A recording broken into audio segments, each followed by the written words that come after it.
Alhamdulillahirabbil alamin wal aqibatu lil muttaqin wala udwana illa 'alal zalimin.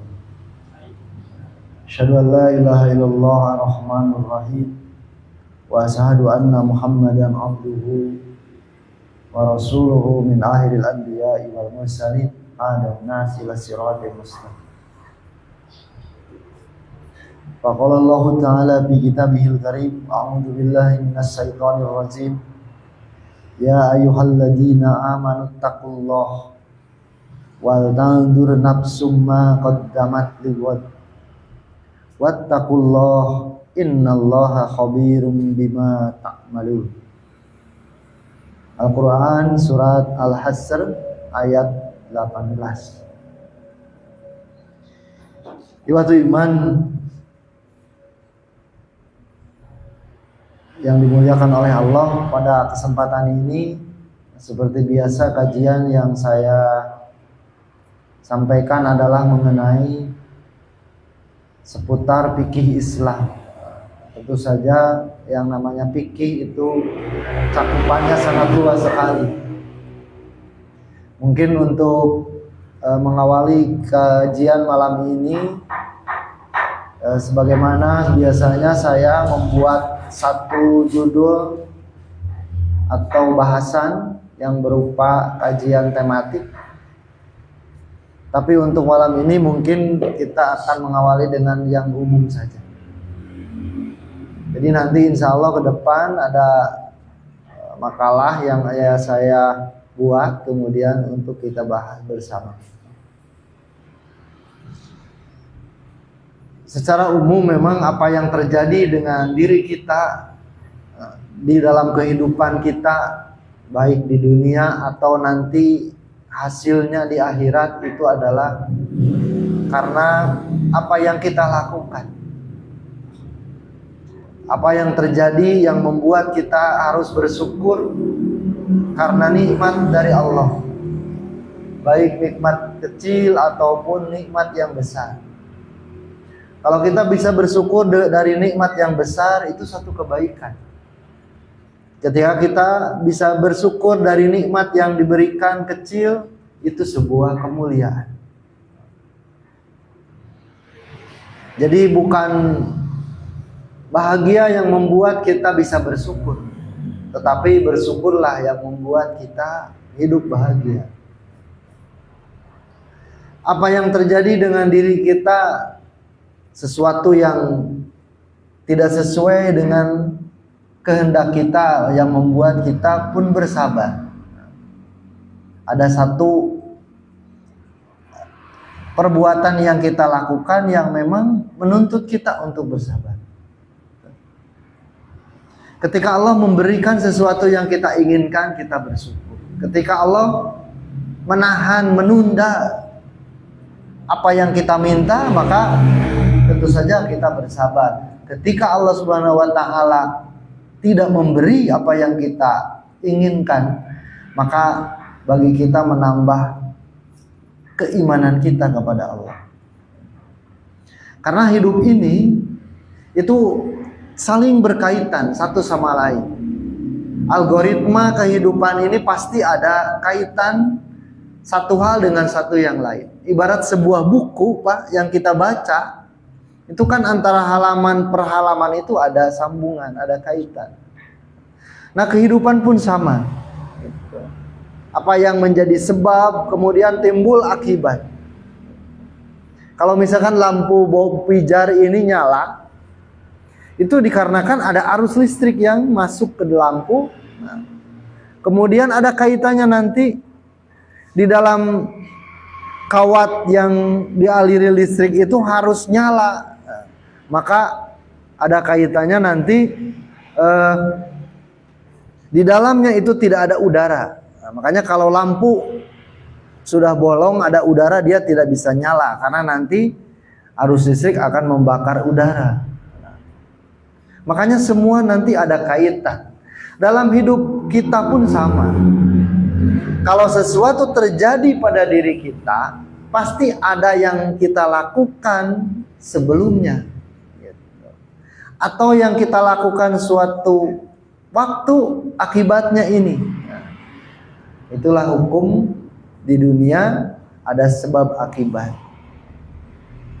Ini jelas seperti Allah sebutkan dalam surat Asy-Syura ayat 30. Ma asabakum min musibatin fabima kasabat aydiyakum. Kata Allah, musibah apapun yang menimpa kamu adalah karena perbuatan tanganmu. Jadi kalau kita introspeksi, kalau kita evaluasi, kenapa saya begini? Artinya ada sesuatu yang kita lakukan sehingga kita begini, gitu, Pak. Makanya kita dalam kehidupan ini sering berharap pertolongan Allah. Satu hari kita berdoa, iyyaka na'budu wa iyyaka nasta'in. Hanya kepadamu lah aku beribadah dan hanya kepadamu lah aku meminta pertolongan. Seberapa besar masalah yang kita miliki, seberapa besar musibah kita yang kita jumpai dalam kehidupan, kalau Allah membersamai kita, kalau Allah menolong kita, maka kita pun akan memperoleh kebahagiaan. Nah, kaitan dengan ayat yang saya sampaikan tadi dalam mukaddimah, maka selayaknya ayat ini menjadi evaluasi hidup kita. Karena kata dalam bahasa Arab, al-labib bil isarati yafham. Orang yang pintar itu adalah orang yang paham dengan isyarat. Nah, itu orang yang pintar. Jadi kalau ada sesuatu gejala, dia akan gampang mengetahui karena dia pintar, gitu. Makanya kita pengajian jangan pernah berhenti untuk apa? Untuk mendeteksi, mengevaluasi amal kita. Muhammad bin Sirin, Pak, salah seorang ulama dulu, itu pernah dia ditangkap dan dipenjara pada usia tua karena tidak bisa bayar hutang. Jadi tidak bisa bayar hutang, akhirnya dia ditangkap, dan itu terjadi di masa tua. Gitu. Kan ari ngora keneh mah meureun bisa usaha, bayangan kita seperti itu. Tapi ini terjadi di masa tua.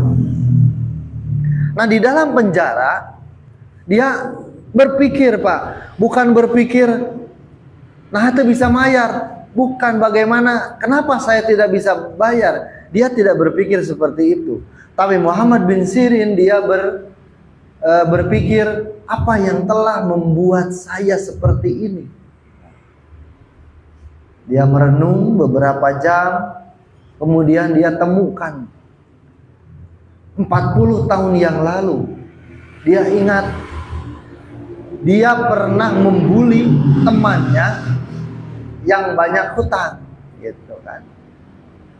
Dia katakan kepada temannya, ya Gorib, hei orang yang banyak hutang, hei orang yang banyak hutang. Dia katakan kepada temannya seperti itu.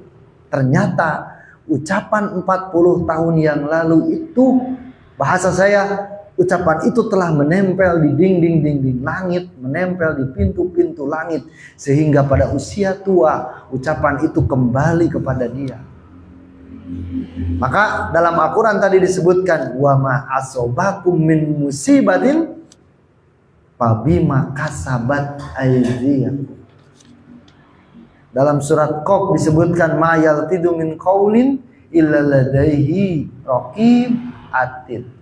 Tidak ada ucapan yang mengucapkan, tidak ada satu kata pun kecuali akan ditulis oleh malaikat penjaga. Artinya apa yang kita ucapkan, makanya Pak, kalau ada orang yang berdosa, kalau ada orang yang berbuat salah, jangan pernah dibuli dan disudutkan. Karena suatu hari bulian kita akan kembali kepada kita. Nanti Allah akan uji dengan dosa yang sama dan belum tentu kita mampu untuk mampu menghadapi dosa itu. Nah, hati-hati ya. Karena satu ucapan akan ditulis oleh malaikat yang mengawasi kita. Artinya apa? Sesuatu itu terjadi, ada isyarat sebelumnya. ada isyarat yang harus kita temukan. Gitu. Inilah jadi bahan evaluasi. Nah makanya dalam Al-Quran surat Al-Hasr ayat 18 Allah berfirman, ya ayyuhalladzina amanu, hei orang yang beriman, ittaqullah, takutlah kalian kepada Allah, takwalah kalian kepada Allah, wal tandur nafsum ma qaddamat ligad. Nah ini perintah Allah yang sangat powerful, Pak. Dan perhatikanlah, kata Allah, oleh setiap jiwa, setiap diri, ma qaddamat ligad, apa yang telah dia lakukan untuk esok hari. Artinya nasib kita nanti esok hari ke depan itu bergantung apa yang kita persiapkan hari ini. Apa yang kita lakukan hari ini hasilnya akan kita tuai di hari-hari kemudian. Apa yang kita tuai hari ini berarti hasil dari hari kemarin. Jadi kita sering berpikir cek Sunda nama, nah cenah urang teh hirup teh kieu. Nah kita evaluasi apa yang telah kita lakukan. Al-labib bil isharati yafham. Orang yang pintar adalah dia yang paham atas isyarat. Sekarang saja Pak, gejala alam Pak, harusnya bulan-bulan ini itu adalah kemarau. Kenapa terjadi hujan di bulan kemarau? Ternyata menurut informasi dari BMKG di Australia itu terjadi badai laut. Akhirnya suhu laut mendidih, naiklah menjadi awan panas, maka hujanlah. Jadi kita jadi banyak hujan. Ada yang namanya badai El Nino ya. Makanya dari jam 11 sampai jam 3 itu sekarang suhu ini panas. Artinya bukan suhu kita, tapi akibat dari di tempat lain. Makanya paham isyarat yang terjadi. Lamun bapak di bumi Pak bojo nyarios kieu, meni Pak cenah teu raos tuang di imah wae, isyaratna naon Pak?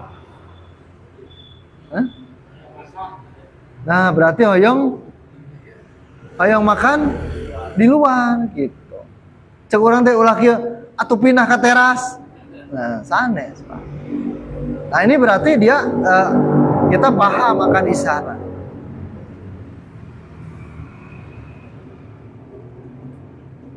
Maaf, gangguan teknis.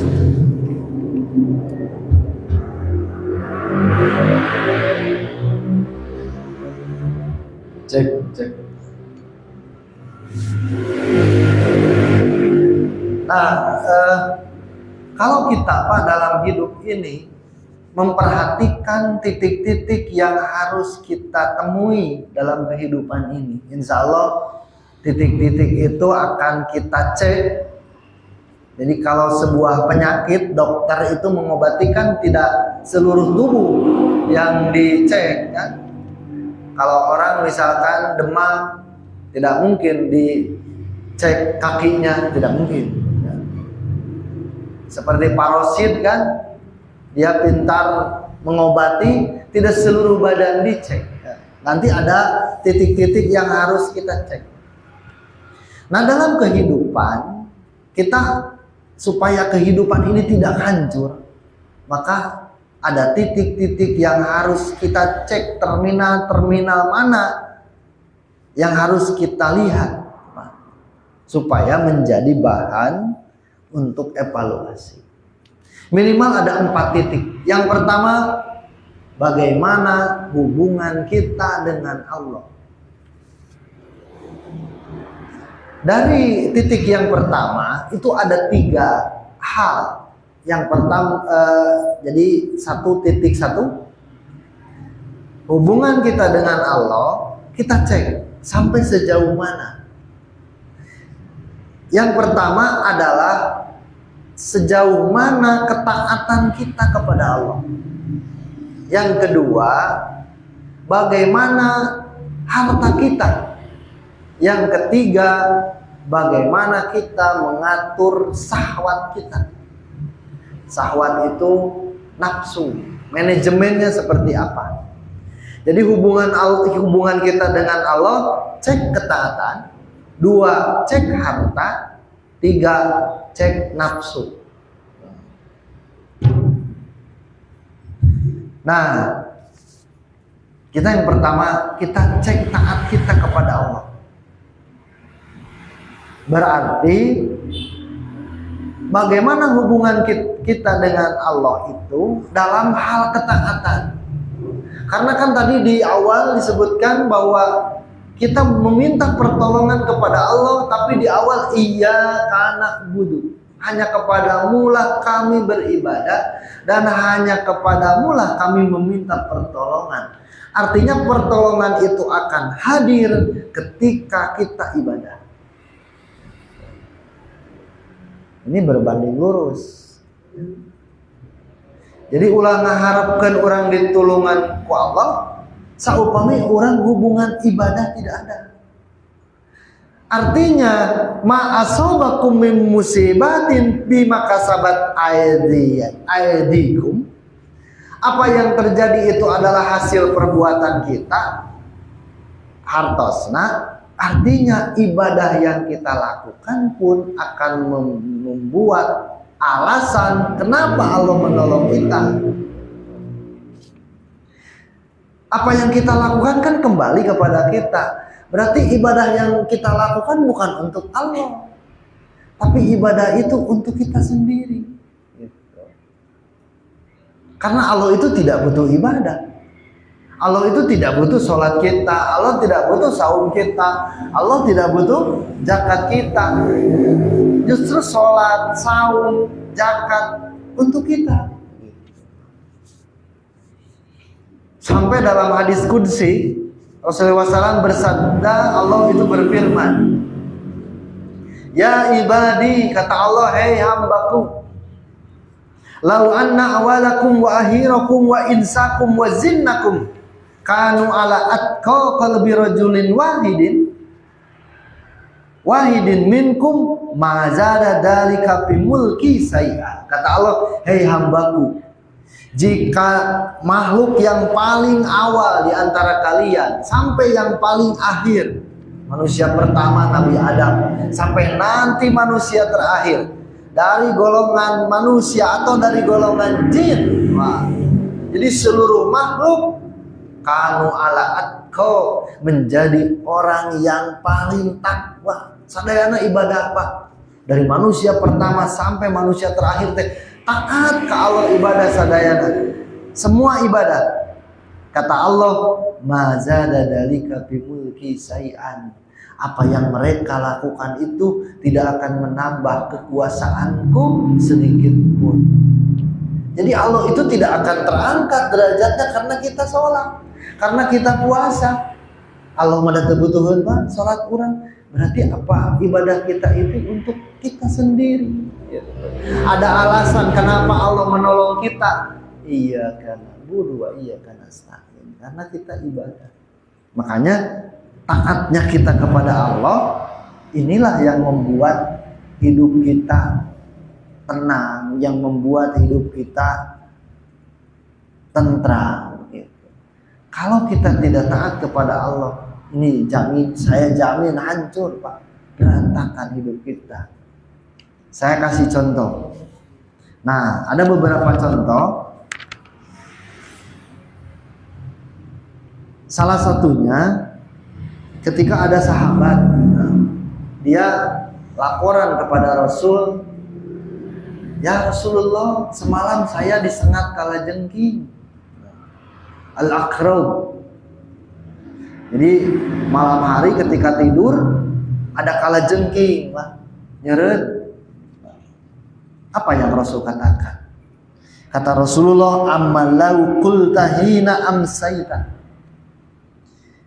Sekiranya engkau mengucapkan ketika sore hari, a'udzu bikalimatillahi tammah min syarri ma khalaq.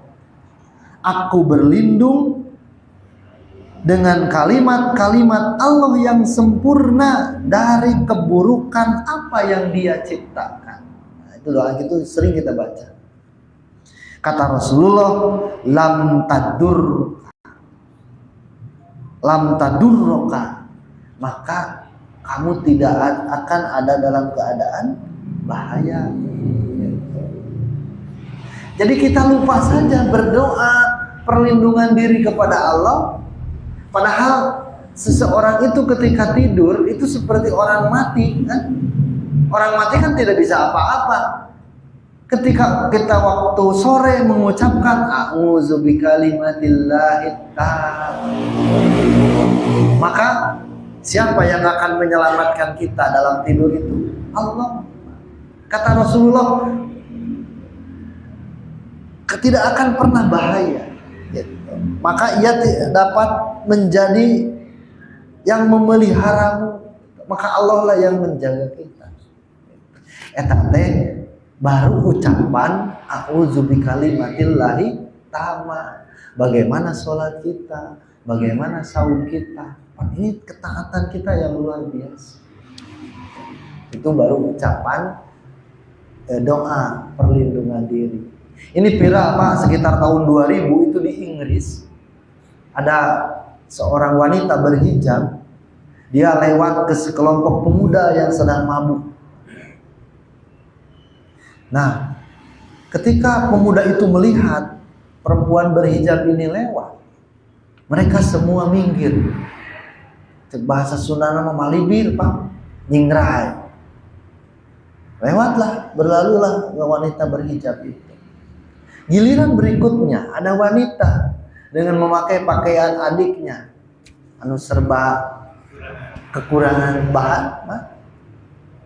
Si pemuda yang mabuk tadi bukannya minggir, tapi malahan mendekat, kemudian terjadilah pemerkosaan.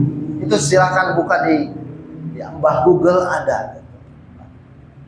Akhirnya terjadilah pemerkosaan. Si perempuan tadi tidak terima, laporlah dia ke kepolisian. Tidak lama, selang beberapa jam, seluruh pemuda itu ditangkap.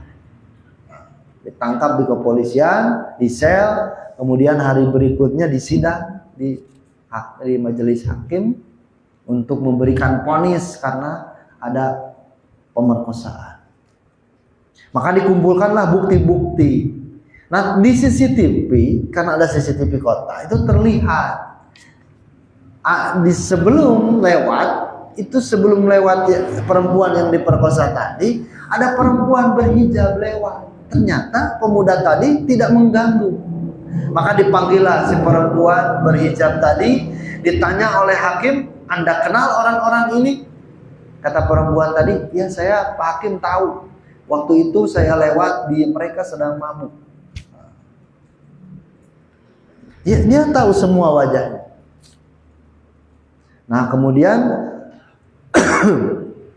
hakim bertanya kepada para pemuda-pemuda yang mabuk, kenapa kamu tidak memperkosa perempuan ini, sedangkan kamu memperkosa perempuan yang kedua? Kata pemuda tadi mengatakan, saya ketika bertemu dengan perempuan yang berhijab ini, dia dikawal oleh beberapa bodyguard. Padahal terlihat di CCTV tidak ada siapa-siapa. Ditanya perempuan tadi, kamu bersama siapa? Saya sendirian Pak Hakim. Tidak ada yang sana orang yang bersama saya. Nah inilah a'udzu bikalimatillahi tammah min syarri ma khalaq. Allah yang menolong dia. Apa? Tidak ada yang tidak mungkin bagi Allah. Mungkin menurut kita berat, mungkin menurut kita tidak mungkin. Apa yang innallaha ala kulli syai'in qadir. Sesungguhnya Allah kuasa atas segala sesuatu. Makanya apa yang terjadi dengan diri kita, kita cek hubungan kita dengan Allah dalam hal ketaatan kita. Rasulullah telah mensunahkan ada doa perlindungan kita. Idza amsaita, kata Rasulullah, fakul a'udzu bikalimatillahi. Itu salah satu contoh. Yang kedua, kalau begadang itu Pak, halal, haram, makruh. Begadang kan ada di lagunya, begadang jangan begadang. Kalau tiada artinya, Begadang boleh saja kalau ada api-api itu apa lagu zahat. Kamakola rumah irama bidang dutiha.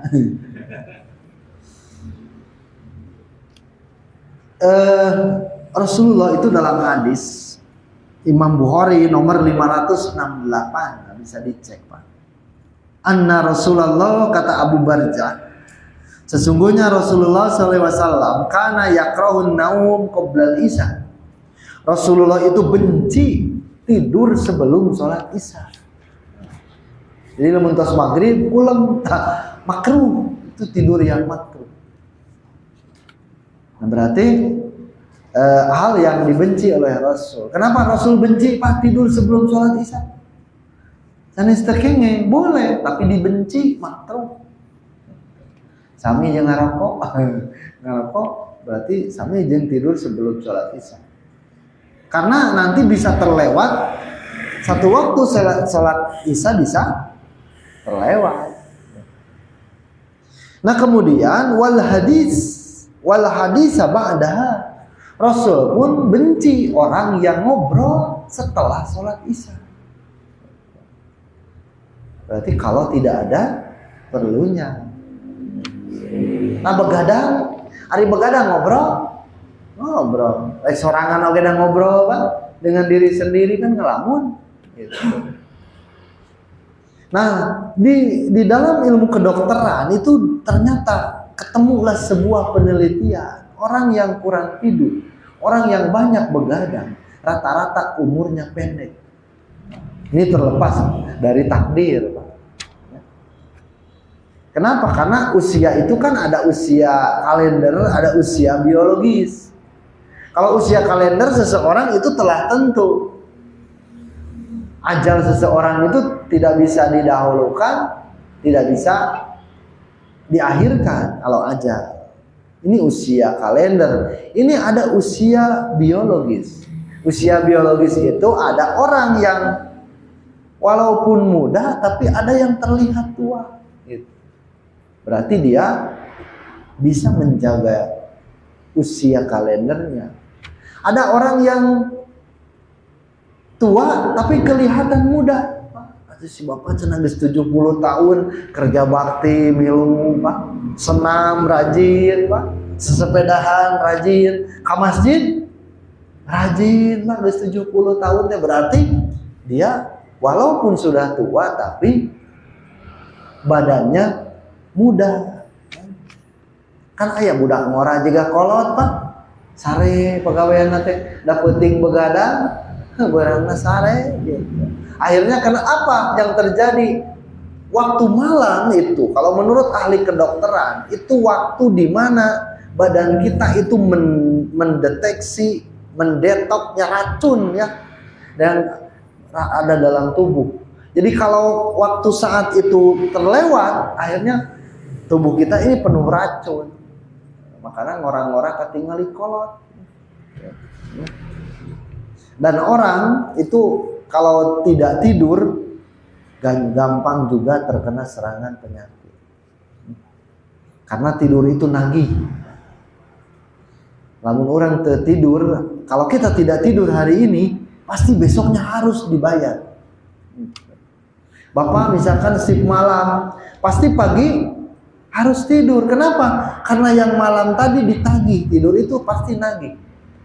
Makanya saya kalau di pengajian ada yang tidur, aya anu nunutan, jarang dilarang, berarti keur babayar eta teh. Iya, karena nagih kan, tidur itu nagih. Keun antep keur babayar. Orang tidak kuat tidur 1 minggu, pasti dia di hari ke-7 dead, Pak. Dia akan mengalami kematian. Kalau tidak percaya, silahkan dicoba, gratis. Tapi di hari ketiga, hari keempat, pikiran kacau. Pernah kan ada tahanan, ada sebuah percobaan kan? Ada tahanan dicoba, dia tidak kuat berapa hari tidak tidur. Dia terus dibangun Pak. Pada hari pertama dilihat dari kamera, hari kedua, hari ketiga, keempat sudah berubah, hari keempat, kelima, hari ketujuh dia meninggal dunia karena tidak tidur. Kalau tidak makan itu bisa beberapa hari, 100 hari hanya minum saja kuat orang itu. Tapi kalau tidak tidur tidak akan pernah bertahan lama. Nah, makanya Rasulullah membenci orang yang setelah sholat isya begadang. Maksudnya kalau tidak ada keperluan. Ya, kalau tidak mengaji kita, ya, apalagi mungkin kita tidur saja. Jam berapa Pak tidur yang bagus itu? Jam 8 itu waktu sarere gaang di bahasa Sunda. Jam 10, jam 9, 10 itu sarere budak. Jam 11 sarere kolot. Nah, berarti kolot rerena jam 11. 11 lewat ke sana, 12 jam 1 begadang. Itu contoh. Jadi apa yang Rasulullah sampaikan ini kan jadi isyarat. Apa yang terjadi dengan diri kita ada perbuatan kita. Itu contoh yang kedua. Contoh yang ketiga. Ini kaitan dengan surat Al-Kahfi, kalau tidak salah ayat 23. Al-Kahfi 23, 24. Dulu pernah saya sampaikan kalau tidak salah. Ini diulang kembali. Nabi Sulaiman itu istrinya 100 Pak dalam hadis. Tong di komentaran, Nabi ya Pak. 100 istri. Nabi Daud berapa istrinya? Nabi Daud. Nabi Sulaiman itu anaknya Nabi Daud. Ya. Berarti kalau Nabi Sulaiman saja 100, berarti Nabi Daud lebih. Itu menurut riwayat, tapi dalam Bible, kalau dalam hadis saya tidak menemukan. Dalam Bible itu istrinya Nabi Daud itu 300 orang. Tong dibayangkan ku Bapak. 300. Tong dibayangkannya Nabi.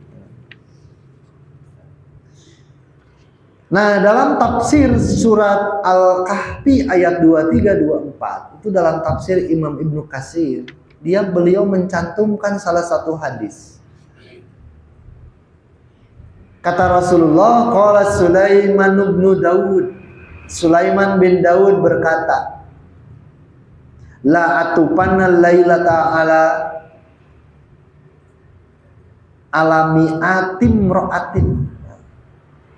Aku akan kelilingi istriku, aku akan datangi istriku dalam satu malam ini kepada yang 100 orang. Jadi sapeting rek di teang. Bahasa di teang teh naon Pak? Bapak bojo sok di teang?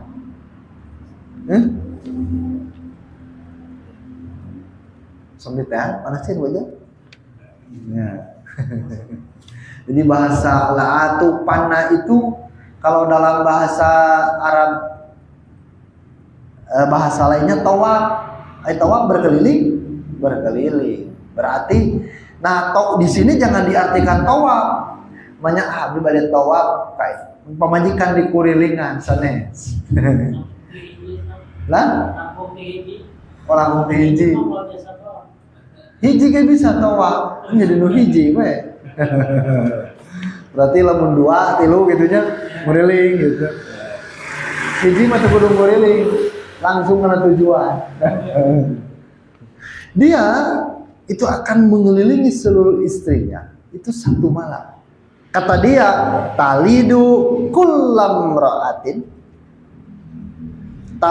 kullum ra'atin minhunna gulaman yuqatilu fisabilillah.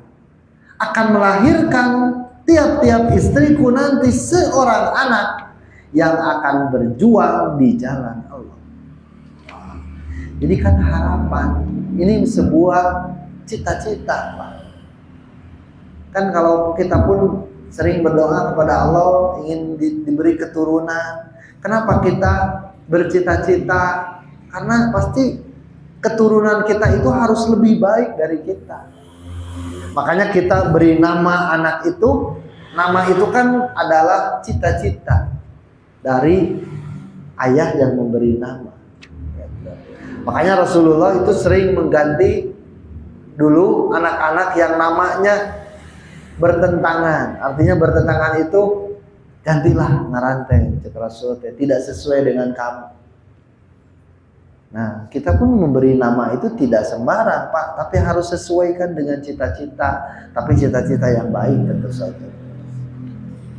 Nah, Nabi Sulaiman pun dia bercita-cita anaknya menjadi para pejuang mujahid di jalan Allah. Faqila lahu, maka dikatakan kepadanya. Wa fi riwayatin, dan dalam satu riwayat, faqala lahul malaku, malaikat berkata kepada Sulaiman, kul, katakanlah olehmu, insya Allah. Jadi kuduna meukieu, insya Allah saya mau mengelilingi istri-istri saya, kemudian akan lahir anak yang berjuang di jalan Allah. Istrinya juga 100, Pak. Berarti nanti lahir 100 orang pejuang. Falam yakul, maka dia tidak mengatakan insya Allah, atau pabihinna, maka berkelilinglah dia kepada istri-istrinya. Falam yalid minhunna, tidaklah lahir dari mereka. Tuh, Bapak, ayah budak-budak hiji-hiji acan, tidak ada anak yang terlahir dari istrinya seorang pun. Illam ro'atun wahidatun, kecuali satu istri yang melahirkan nisfa insanin, seorang anak setengah manusia. Bahasa saya, anak yang lahir itu berkebutuhan khusus. Jadi dari 100 nu lahir hiji, berarti sesana seberapa? 99 orang tidak punya anak. Faqala Rasulullah SAW, maka Rasulullah SAW berkata, walladzi nafsi biyadihi, kata Rasulullah, demi Allah, lau qala insya Allah, seandainya waktu itu Nabi Sulaiman mengucapkan insya Allah, lam yahnas wa kana darkan li hazatihi, maka tidak akan terlahir anak yang setengah manusia. Udah oge teu sampurna lahir, Pak. Kalaulah dia mengatakan insya Allah, wala qatalu fi sabilillah pursanan, mungkin akan lahir, kata Rasulullah, seorang anak yang mereka berjuang di jalan Allah pursanan, menjadi kesatria azmaun seluruhnya. Itu baru ucapan insya Allah. Bagaimana dengan sholat kita? Bagaimana dengan saum kita? Bagaimana dengan zakat kita, umrah kita, haji kita? Baru ucapan insya Allah. Ternyata apa yang Allah firmankan dalam surat Al-Hasr ayat 18 tadi, wal tandur nafsum ma qaddamat liqad, dan perhatikanlah setiap jiwa apa yang dilakukan untuk hari esok.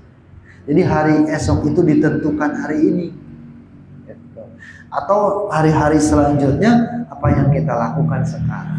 Kalau kita kalau Allah ingin membersamai kita dalam kehidupan, binalah kita hubungan dengan Allah dengan ketaatan. Mungkin suatu hari kita akan mengatakan, atau ada orang lain mengatakan begini, Pak, cenah Ustaz, tingali, dia itu orang kaya, dia itu orang yang sukses, dia tidak pernah sholat, dia tidak pernah puasa, tidak pernah zakat. Jadi itu bukan dalil, Pak, tapi itu dalih, Pak. Kenapa? Bisa dicek surat Al-An'am ayat 44. Falamma nasu ma dzukiru bihi, maka ketika mereka melupakan apa yang diperingatkan dengannya. Jadi Allah itu sudah mereka itu melupakan ibadah kepada Allah. Bagaimana Allah bertindak? Fatahna alaihim abwaaba kulli syai'in, maka Allah bukakan bagi mereka pintu-pintu kebaikan dari manapun. Jadi kalau Allah itu melihat seseorang diberi oleh Allah itu satu hal yang manis, dia itu bukannya bersyukur, bukannya beribadah, tapi malah dia lebih jauh dari Allah. Justru Allah itu tidak akan mencabut apa yang diberikan, tapi justru menurut ayat ini Allah itu akan menambah sesuatu yang manis. Jadi lamun dibere gula, lain dicokot si gulana teh, ningali maksiat, berbuat dosa, lain dieureunkeun si gulana teh, justru Allah tambah gula lagi, Allah tambah gula lagi sampai dia diabetes. Bahasa tapi bukan diabetes, diabetes teh dosa lain, Pak. Artinya justru Allah itu bukan mencabut kenikmatan untuk orang itu, tapi Allah akan tambah kenikmatan berikutnya.